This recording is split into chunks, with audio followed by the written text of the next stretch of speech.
ಸುಂದರಿ, ಪ್ರಾಣೇಶ್ವರ, ನಿನ್ನ ದೇವನ ಸಂದರ್ಶನವೇನೇನೋ ಹೊಂದಿದೆ. ಆಹಾ, ಆದರೆ ಅವನ ಸನ್ನಿಧಿಯಲ್ಲಿ ಅವನಿಗೆ ಅರ್ಪಿಸಲು ಏನನ್ನು ಸಿದ್ಧಪಡಿಸಿ ಹೇಳು ಉತ್ತರ.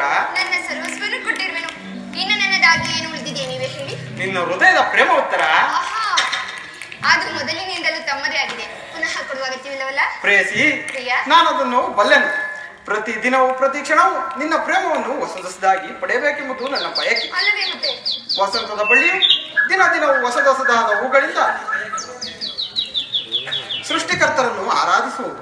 ಸರ್ವಸಾಕ್ಷಿಯಾದ ಸೂರ್ಯದೇವನು ದಿನ ದಿನವೂ ಹೊಸದಾದ ಬೆಳಕಿನಿಂದ ಜಗತ್ತನ್ನು ಬೆಳಗುವನು. ಈ ದಿನದ ಆನಂದವು ನಾಡಿನ ದುಃಖದ ಮೂಲ. ಪ್ರೇಮದ ವಿಚಾರವೂ ಹಾಗೆ. ಹೇಗೆ? ವಿರಹದಿಂದ ಸಮ್ಮಿಳನ, ಸಮ್ಮಿಳನದಿಂದ ಪುನಃ ವಿರಹ. ಈ ವಿರಹ ಮತ್ತು ಸಮ್ಮಿಳನ ಉಭಯ ಭಾವಗಳ ಆಕರ್ಷಣೆ ವಿಕರ್ಷಣೆಗಳೇ ಪ್ರೇಮ ಸಜೀವ. ಹೃದಯೇಶ್ವರಿ, ಪ್ರಾಣೇಶ್ವರ, ನಿನ್ನೆಯ ದಿನ ನಾವು ವಿಯೋಗದ ತೀವ್ರ ಶೋಕದಿಂದ ದಗ್ಧರಾಗಿದ್ದೆವು. ಈ ದಿನ ಪುನಃ ಸಮ್ಮಿಳಿತರಾಗಿರುವು.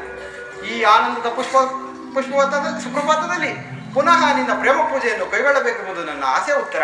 ಆಹಾ, ಸ್ವಾಮಿ ದೇವರ ಉತ್ತರ. ಪೂಜೆಯನ್ನು